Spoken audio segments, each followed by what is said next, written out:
Okay, welcome to my first effort at doing a video voiceover for a PowerPoint presentation. I think this will be helpful for you folks in the hybrid section of this class. I'm going to review the beginning, or at least part of the beginning of this PowerPoint, to make sure that you're understanding what it is I want you to take away from this really important look at stomachs and steps of digestion. So we're going to start here by understanding what I want you to take away, and that is why we are interested in this. So why can't a dog eat hay? What is it about the digestive tract of a dog, primarily its stomach, that prevents him from being able to digest this type of feed stuff?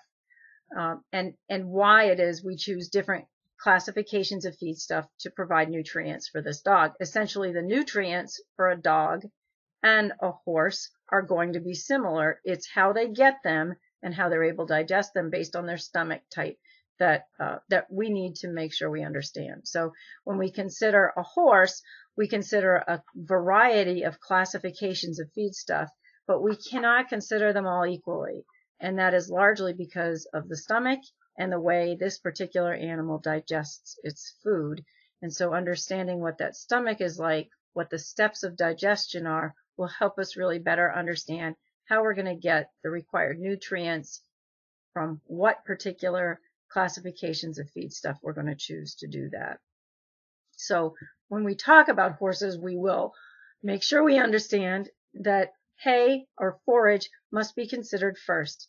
There's no way to cheat on that. When you are building a ration for a horse, your very first consideration needs to be for how you're going to provide high quality forage, and then you need to analyze what your nutrient content is from that, and in a lesser way calculate what other products or classifications of feedstuff you can use to complete the nutrient profile. Okay, so when we start talking about this, we all need to understand the definition of digestion being to break down food in preparation for the absorption of nutrients. And we need to understand that there are three different ways that happens. We talked about this in class. Mechanical digestion, chemical digestion, and enzymatic digestion. Those three methods are used in the breakdown of food in preparation for nutrient absorption.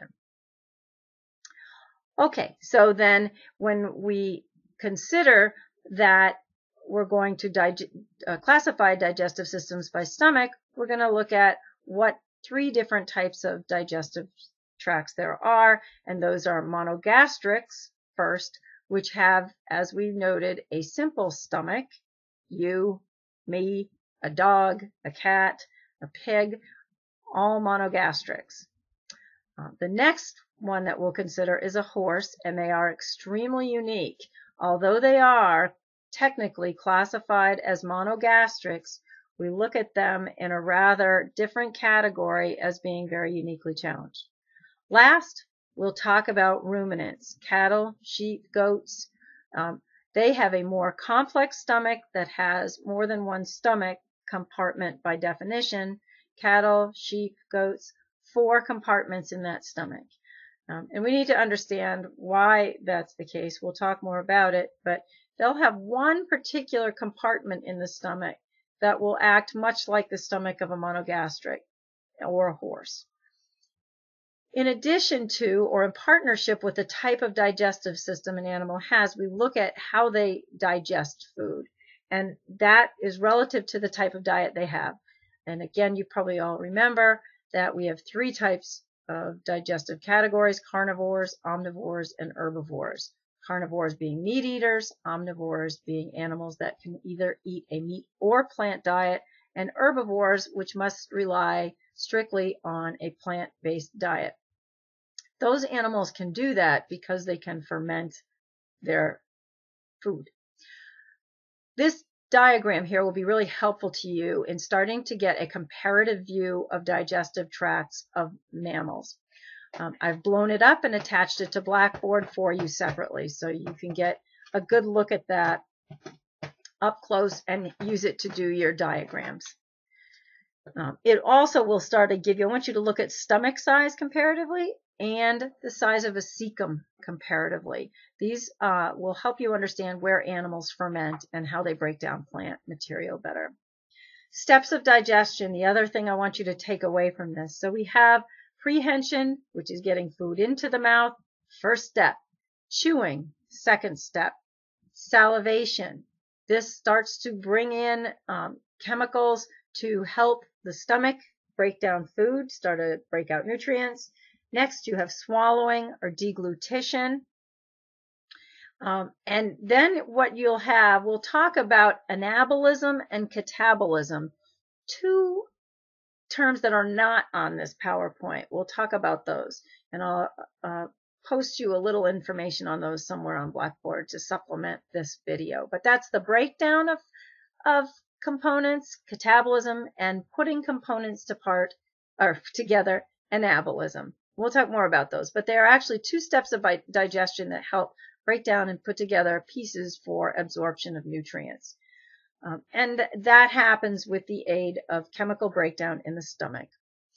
Next, you have all of this happening in the stomach. The glandular stomach of the bird is called the proventriculus, and in the cow, the compartment is the abomasum. In the small intestine, where you have the absorption of nutrients beginning, you're broken down into the duodenum, the jejunum, and the ileum. And this we also covered in class. I won't ask you to tell me what's absorbed where, but you should know that it is broken down into those three different sections. When food exits the stomach, it is referred to as chyme and is extremely acidic. In the first part of the intestine, the duodenum, there are 3 alkaline solutions added: bile, pancreatic juice, and succus entericus. And those help bring down the acid content of the chyme as it leaves the stomach, and prepare for absorption of those nutrients as the chyme passes through the small intestine. So, relative capacities of large intestine and cecum. This is important to animals that ferment. The cecum is found in the large intestine, so animals that do a lot of fermentation, like a horse, in the cecum are going to have a much larger capacity in that large intestine. Monogastric herbivores have the large intestine of the greatest relative volume, and carnivores have the smallest. Monogastric herbivore is a horse, is a rabbit, and is a guinea pig. The last steps of digestion are the discharge of excrement. So that's defecation through the rectum or the cloaca, and micturition is urination. Those are the final 2 steps of digestion.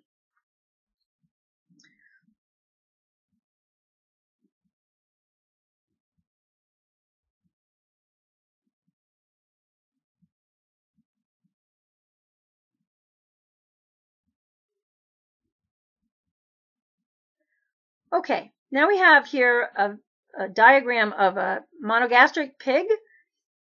And this also will help you look at the size of a cecum here. They do a little bit of fermentation. A pig can eat hay. It won't vomit it up like your dog or your cat, but it's not a tremendous source of nutrition for them. They do have a little bit of a more developed cecum. So this diagram is helpful for you. They're not necessarily the choice I'd make for doing your monogastric anatomy diagram, but you could if you wanted to, as long as you recognize the cecum difference. The most important difference between ruminants and non-ruminants is the very complex stomach of the ruminants and the very different digestion that takes place there. The ruminant will fill its rumen, which is the first compartment of their big stomach, really quickly, and that allows them then to find some place to go sit down and ruminate. Ruminate, interesting word. People often use that to refer to thinking. You go sit down somewhere and think. You ruminate. It means you're chewing on a thought. In this case, it means the ruminant is burping its food back up, chewing it again, and then re-swallowing it. That is, by definition, what a ruminant does. Here's a great diagram of a ruminant digestive tract. Look at how big that stomach is. A slightly developed cecum, not huge, nothing like a horse, because they don't have an awful lot of fermentation taking place in their cecum because they can do so much of it in their stomach. A horse's cecum is much larger, a monogastric carnivore smaller.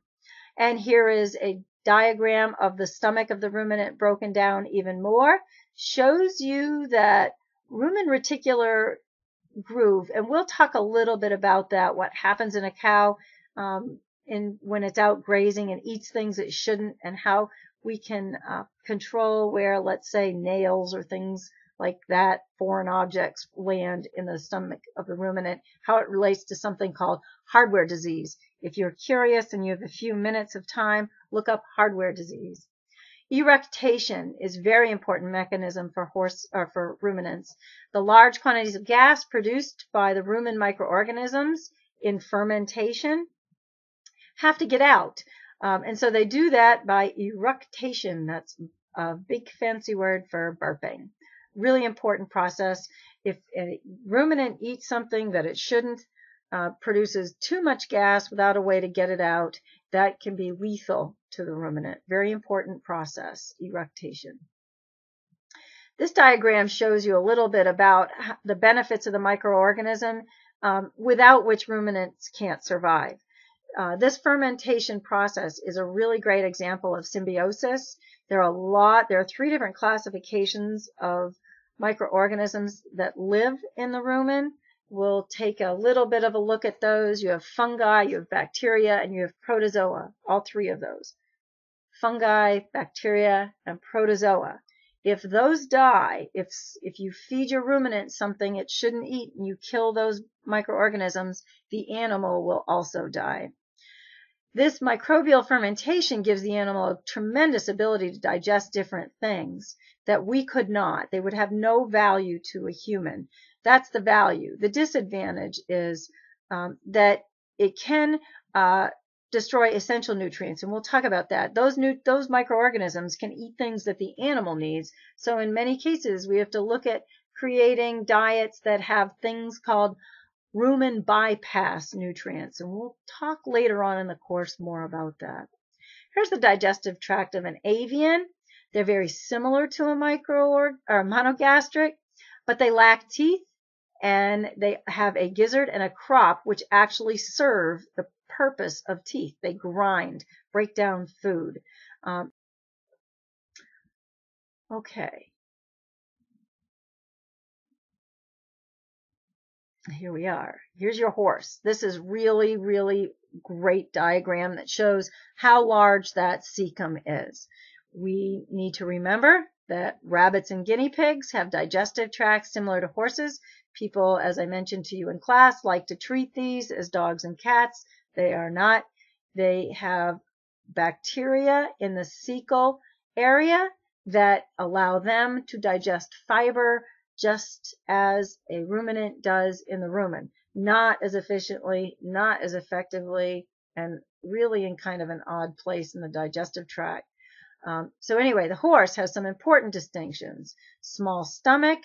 They digest fats in the small intestine because they do not have a gallbladder. Does not cause them any issue at all, but it is kind of a nifty little trivia question. They simply digest fats in a different part of their digestive tract than monogastrics or ruminants do.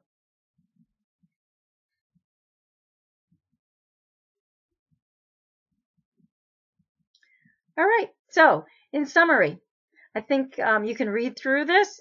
This sort of talks about why it's important to understand why animals with different digestive tracts need to be fed different classifications of feedstuffs. And we will look at this more specifically in the next PowerPoint that I'm going to be posting for you. And I will try and do another Camtasia for you. I think this is helpful to add some thoughts to it. And I may also post you a place to ask you some questions and make sure you're understanding. Have a great weekend.